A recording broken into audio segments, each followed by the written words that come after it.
થોડા દિવસથી વિષયને લઈને જે રાજકારણ ગરમાયું છે તો એમાં હું કોળી સમાજને કહેવા માગું છું કે એ પોલિટિક અને રાજકીય ટંટ હોય ને એવું મને લાગી રહ્યું છે. એટલે આપણને સમજ વાત બેકી રહ્યો છું કે જેમાં જાજા ભાગના જે કોળી સમાજના આગેવાનો છે ને જે આમ આદમી પાર્ટીના છે એટલે મારે આ બોલવું પડે છે. કંઈક સુરેન્દ્રનગર બાજુથી આવ્યા છે, કંઈક ભાવનગર બાજુથી આવ્યા છે, કંઈક અમારા બોટાદના પણ છે.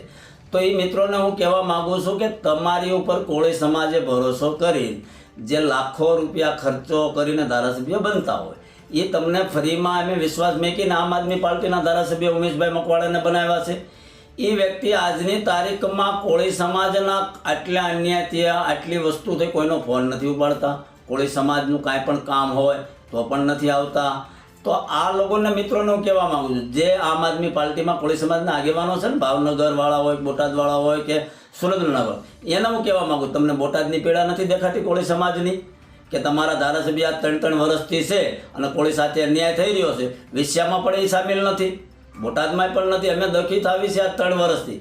તો પહેલાં હું કહેવા માગું છું કે આમ આદમી પાર્ટીવાળાના કોળી સમાજના આગેવાનોને કે પહેલાં ઉમેશભાઈ મકવાણાનું રાજીનામું અપાવો અને પછી તમે કોળી સમાજ ઉપર રાજકારણ કરવા નીકળો. આ તો તમે તમારી પોલિટિક ચમકાવવા આવ્યા છો. વિષયનું એક બાનું લઈ અને આમાં ખરેખર તમે રાજનીતિ કરી રહ્યા છો, એનાથી વિશેષ કાંઈ નથી. અમારી તમામ માહિતીથી અપડેટ રહેવા માટે જોડાયેલા રહો S9 ન્યૂઝ સાથે.